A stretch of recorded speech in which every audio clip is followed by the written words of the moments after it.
el pastor Mauricio Sánchez Escort. Esperamos que este mensaje sea de bendición para tu vida. Para conocer más, visita nuestro sitio en internet www.iglesiavea.com. Gracias por escucharnos. Fíjense que nosotros tenemos el hábito, porque en la Biblia a veces así aparece, o a veces por tradición, de identificar y referirnos a ciertos personajes bíblicos, no por su nombre, sino por su apodo, por otras maneras de dirigirnos a ellos. Por ejemplo, ¿de quién estamos hablando cuando hablamos del discípulo amado? De Juan, porque él así se hacía llamar.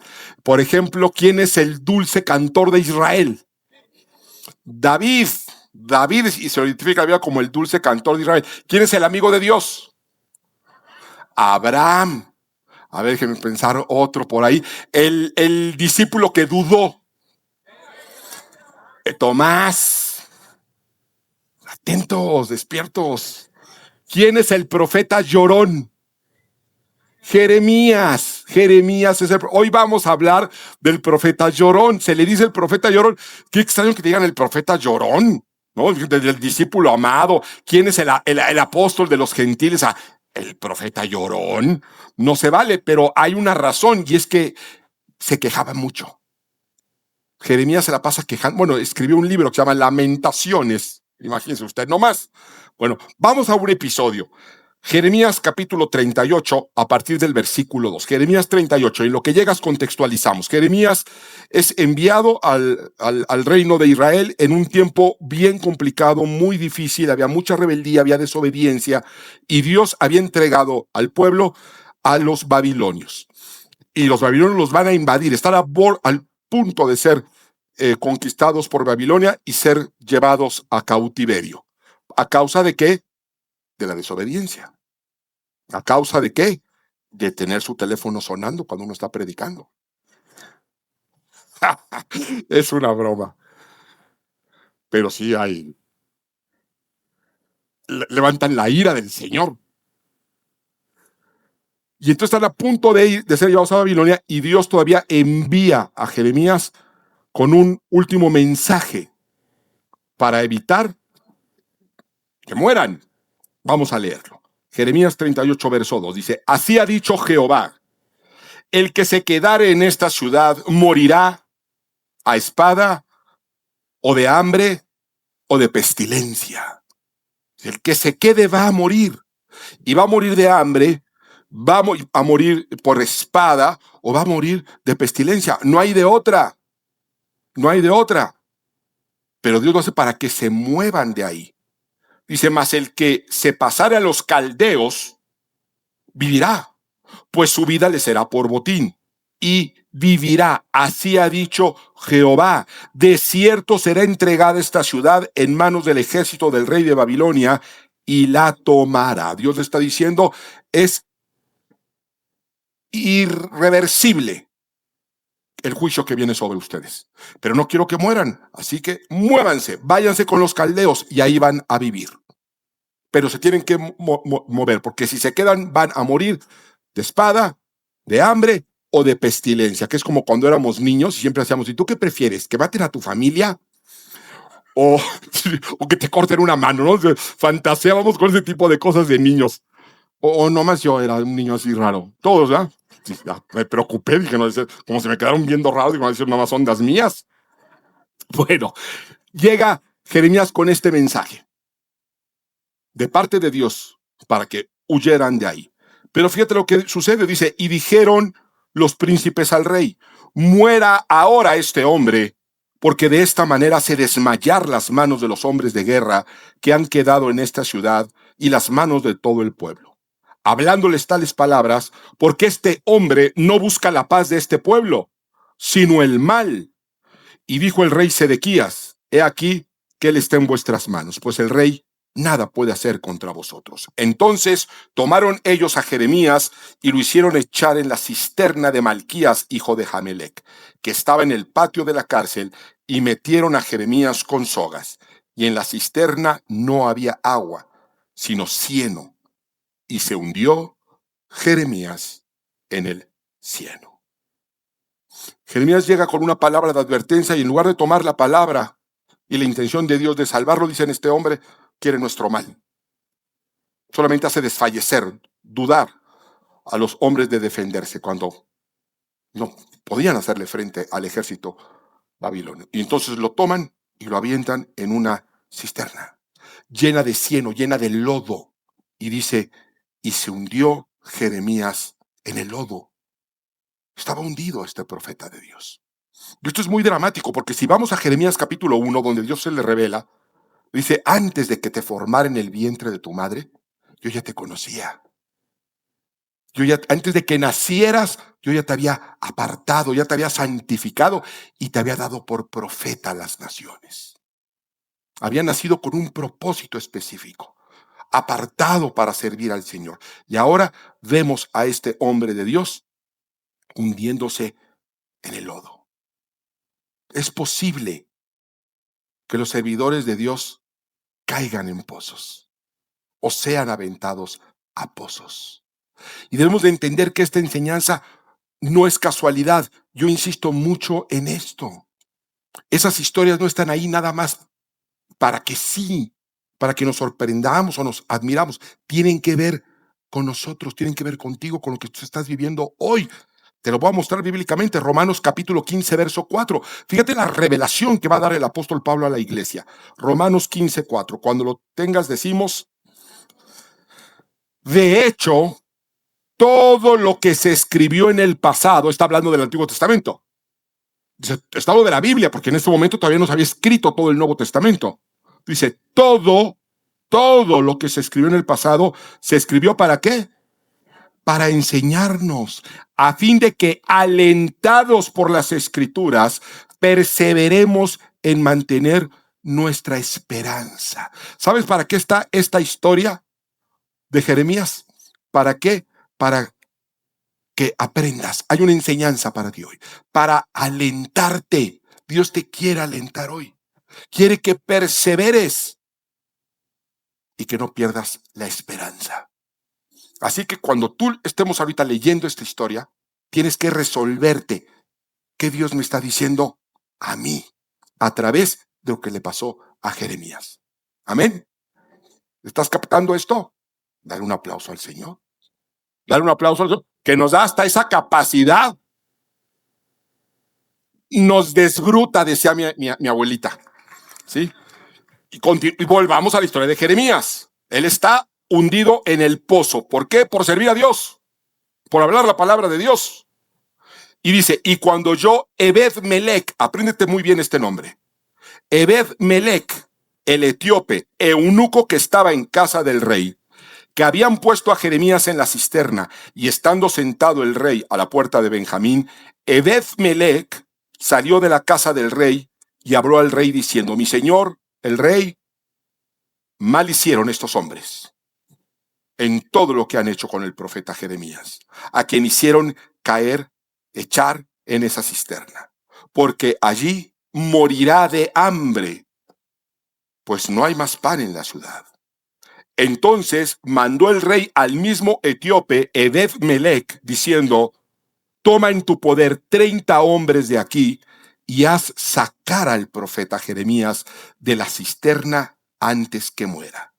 Y tomó Ebed-Melech en su poder a los hombres y entró en la casa del rey, debajo de la tesorería. Pongan mucha atención, y tomó de allí ropas raídas y trapos viejos, y los bajó con sogas a Jeremías en la cisterna.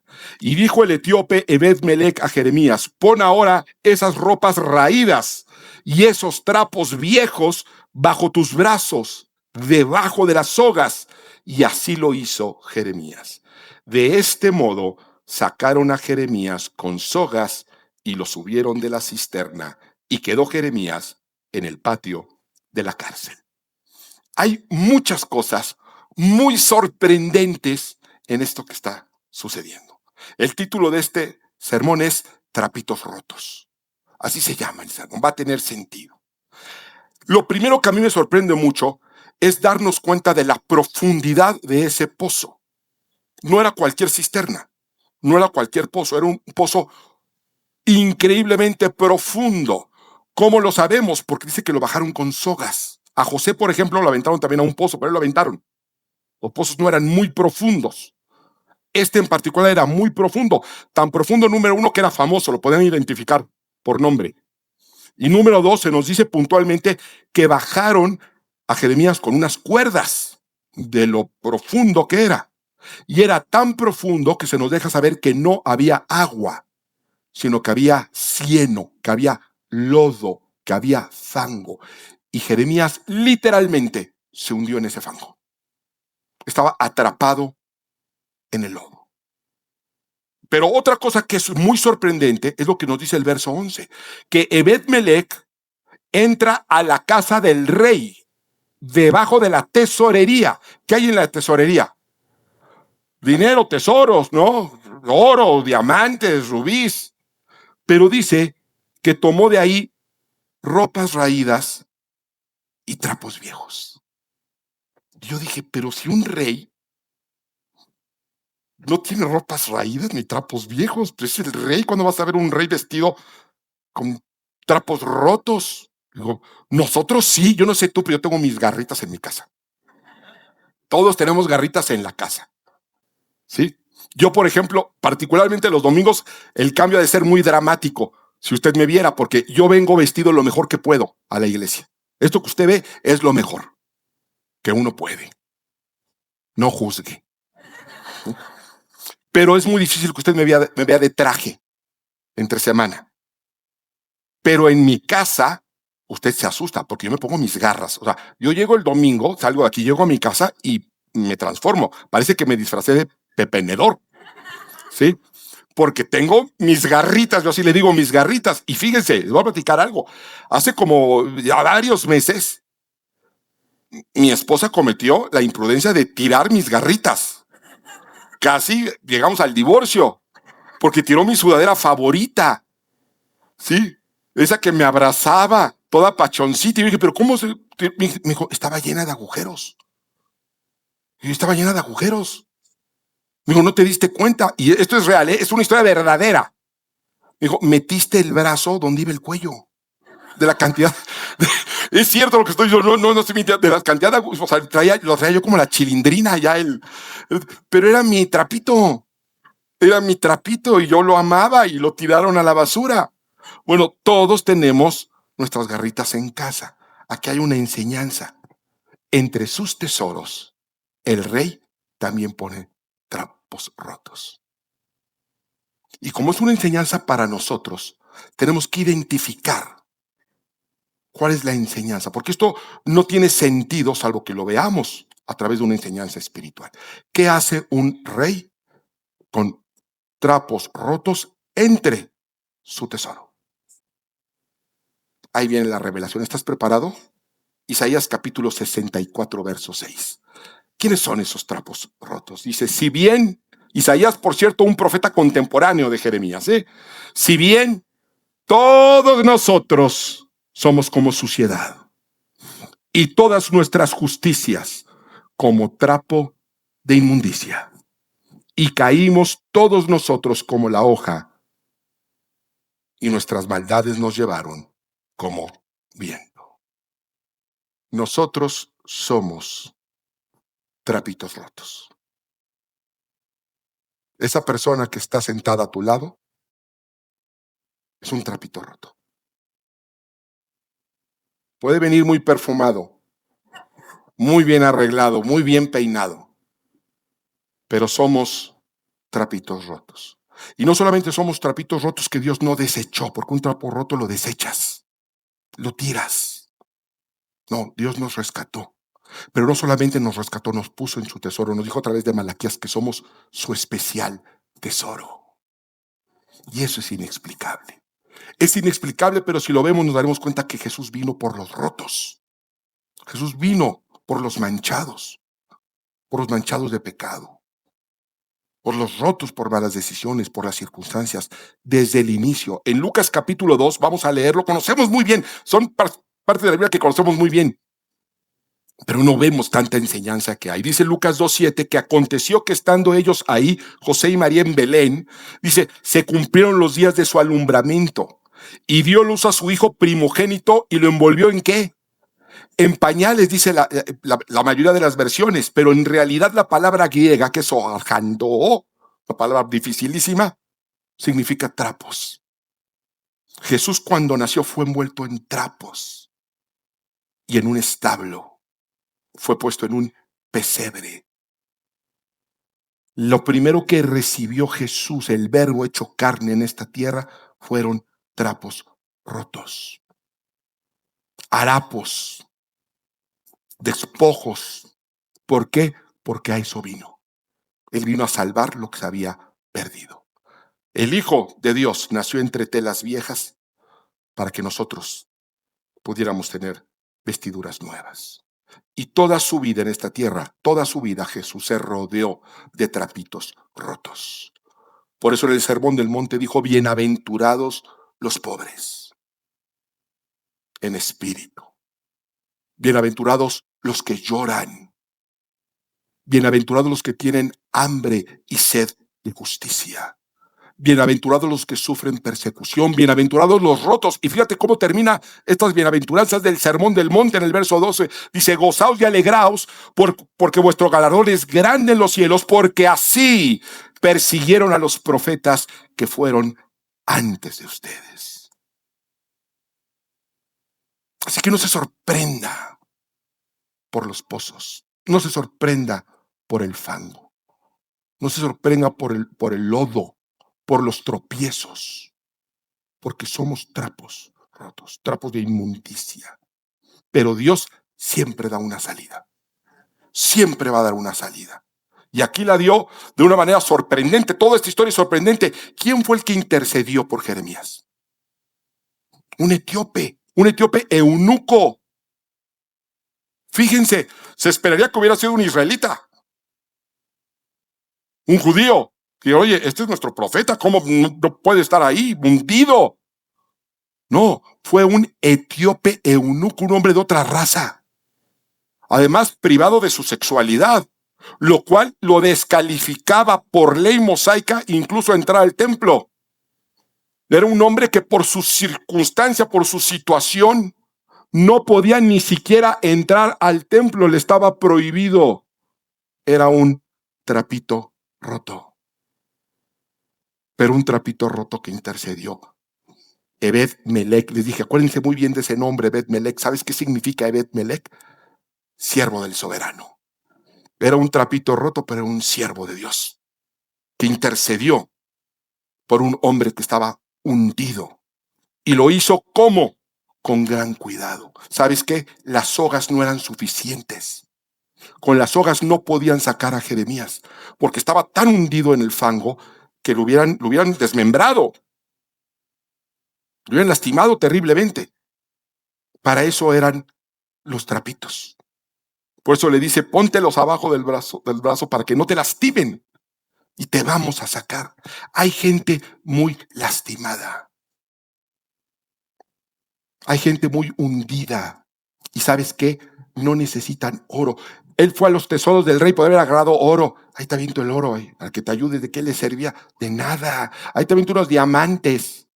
Hay por ahí dicen que hay iglesias donde llueven diamantes. Yo digo, bueno, pues vamos con una vasijita, pero eso no te va a arreglar el matrimonio. Te arreglará la quincena, si acaso. Pero el matrimonio no te lo va a arreglar. Eso no va a arreglar a tus hijos adolescentes. Eso no te va a arreglar la depresión. La gente no necesita oro, no necesita diamantes. Necesita trapos. Trapos. No necesitan escuchar de tus títulos, de tus bendiciones, de tus logros. Necesitan escuchar de tus trapos rotos. Escuchar de tus cicatrices. Necesitan escuchar de dónde Dios te sacó. Eso es lo que necesitan. El Salmo 147:3 dice, hablando de Dios, Él sana a los quebrantados. Dios sana a los rotos, dice, a los quebrantados de corazón, y dice, y venda sus heridas. Nosotros somos esas vendas. Nosotros somos esas vendas. Y aquí es cuando adquiere sentido Primera de Pedro capítulo 2, versículo 9, muy conocido. Una revelación maravillosa, dice: porque vosotros sois linaje escogido, real sacerdocio, nación santa, pueblo adquirido por Dios. Y eso es una realidad espiritual, pero ¿sabes qué? Si la recibimos incompleta, nosotros escuchamos y decimos: ay, mira nomás, hombre, no, si yo, hazte para allá, si yo soy real sacerdocio, hágase para allá, mugroso. Yo soy pueblo adquirido por Dios, yo soy linaje escogido. Sí, eso es verdad. Pero es linaje escogido porque el rey te eligió, no porque vengamos de un buen linaje. Pues, ¿cuál linaje? La línea de violencia intrafamiliar, de alcoholismo, de divorcio, de depresión. ¿Cuál linaje? El único linaje que tenemos es que fue porque Dios nos eligió y nos convirtió parte de su linaje real. Esos trapos del tesoro, por el hecho de que el rey los tomó y los puso entre tus tesoros, ya eran reales. Ahora sí ya eran trapos reales. Pero no se te olvide de dónde Dios nos ha sacado. No se te olvide, somos real sacerdocio, sí, porque Él es el rey, no nosotros.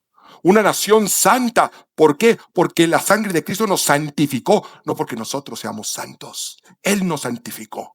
Fuimos un pueblo adquirido, comprado con la sangre de Cristo. Un pueblo rechazado que ni precio tenía, ni regalado a alguien lo quería. Y Él lo compró con su sangre y nos dio valor. Y lo hizo con un propósito. Por eso, si tomamos la enseñanza incompleta, nos va a llevar a un mal lugar. Vamos a volverlo a leer. 1 Pedro 2:9. Porque vosotros sois linaje escogido, real sacerdocio, nación santa, pueblo adquirido por Dios, hay un propósito, para que anunciéis las virtudes de aquel que os llamó de las tinieblas, de los pozos profundos, a su luz admirable. No olvidemos eso. No olvidemos eso. Cristo nos sacó no para que vean cuán bendecidos, cuán perfectos, cuán santos somos. Nos sacó del cieno, nos sacó del fango, para que anunciemos las virtudes de aquel que puede sacarnos del pozo. Nos puede sacar del ojo. Nosotros somos trapitos rotos, pero con estos trapitos rotos, Dios va a sacar a otros del pozo. ¿Cómo nos sacó a nosotros? Una iglesia perfecta, con familias perfectas, no le sirve a nadie. Esas iglesias de mira, don perfecto, doña perfecta y sus 3 perfectitos, no le sirven a nadie, porque es una mentira, no es cierto. Y una persona que está rota, aquí hay una iglesia perfecta, no quiero yo esa iglesia, porque no quiero. Yo no encajo ahí. Yo no encajo ahí, todos son perfectos, todo está bien, todo está precioso, todo está perfecto. Cuando mi vida se está cayendo a pedazos, yo no encajo ahí. No existe la iglesia perfecta. Y qué bueno que no existe, porque si existiera, no habría lugar para nosotros. No habría lugar para ti. No habría lugar para mí. Todos tenemos manchas. Todos tenemos grietas. Todos venimos de familias rotas. Pero lo que el diablo le llama mancha, Dios quiere que le llames testimonio. Dios quiere que le llames, que lo tomes como un testimonio. Tenemos hasta una frase que la usamos para amenazar a otros, que dice: tú síguele y voy a sacar tus trapitos al sol, ¿eh? ¿No es cierto? Y nos da miedo, decimos: no, preferimos la oscuridad. Preferimos callarnos. Nuestro matrimonio se está desmoronando, pero no digas nada. Nuestros hijos se están perdiendo, pero no digas nada. No, ojalá y sacáramos nuestros trapitos al sol más seguido. ¿Sabes para qué sacaban los trapos al sol en la antigüedad? Para limpiarlos. Para que la luz del sol quitara toda impureza. Ojalá y sacáramos nuestros trapitos al sol. Y este hombre, este etíope, no fue solo. Estaba tan hundido, era tan complicada la situación, que en el verso 10 leemos que dice: entonces mandó el rey al mismo etíope, Ebed-Melech, diciendo: toma en tu poder 30 hombres de aquí y haz sacar a ese hombre antes de que muera. La situación era tan complicada y tan urgente que el rey le dice: toma 30 hombres de aquí, de mi casa, de mi palacio, de mi reino, toma hombres y mujeres del reino y saquen a esa persona antes de que muera. Hay gente allá afuera muriendo, a punto de morir, con ideas suicidas, drogándose, y no pueden salir solos. Se necesitan 30 hombres, 30 mujeres que unan sus trapos y que digan: te vamos a sacar de ahí. Y te vamos a sacar con amor. Y te vamos a sacar con cuidado. Y te vamos a sacar con paciencia. Porque no te podemos sacar de jalón. Luego queremos que la gente cambie en un segundo, cuando todos estamos en un proceso, y decir lo contrario es una brutal hipocresía. Somos trapos rotos, pero reales. Reales en todo el sentido de la palabra. No tenga miedo de sus cicatrices. No tenga miedo de compartir lo que Dios está haciendo e hizo por usted. Porque eso prepara el terreno para que Dios use su testimonio para sacar a otros. Estos hombres amarraron sus trapos y juntos salieron. Y esa es la labor de una iglesia llena de trapos rotos, de gente que ha vivido con carencias, pero servidores de Dios, linaje escogido, santificados, que Dios nos da el privilegio de ser usados para que otra gente tenga esperanza en un mundo que se está hundiendo en las tinieblas. Esa es la labor de la iglesia. Y Dios ama sus trapitos rotos. Y nadie los puede arrebatar de su mano. Nadie, dice, nadie los puede arrebatar de mi mano. Romanos 5:8. Mas Dios muestra su amor para con nosotros, en que siendo aún pecadores, Cristo murió por nosotros.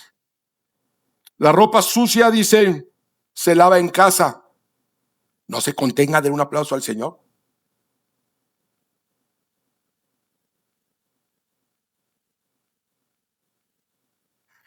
La ropa sucia se lava en casa. Y eso es verdad.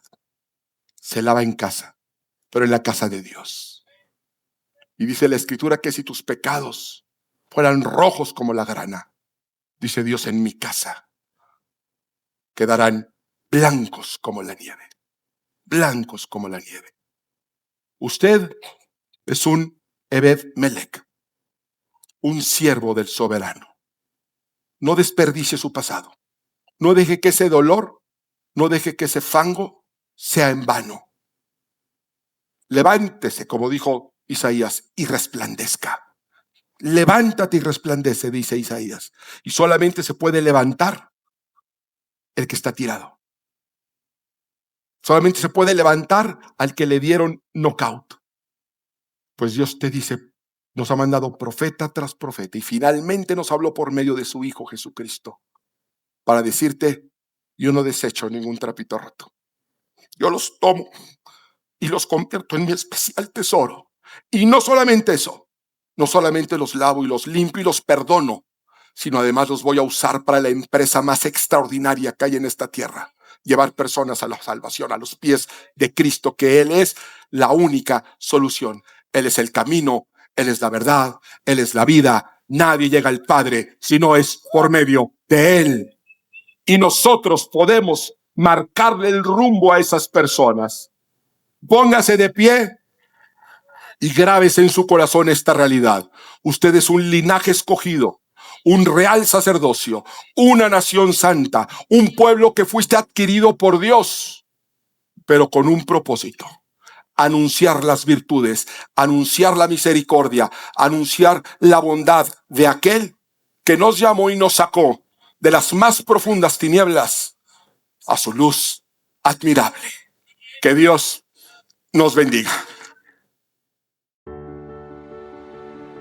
Gracias por acompañarnos en esta predicación inspiradora del pastor Mauricio Sánchez Scott. Esperamos que esta palabra haya tocado tu vida y te acerque más a una relación auténtica con Dios. Te invitamos a seguir compartiendo este camino espiritual con nosotros. No olvides suscribirte a este canal, activar la campanita para recibir notificaciones de nuevos mensajes y compartir este contenido para bendecir a más personas. Recuerda, Dios tiene planes perfectos para tu vida. Que el Señor te bendiga grandemente y hasta la próxima.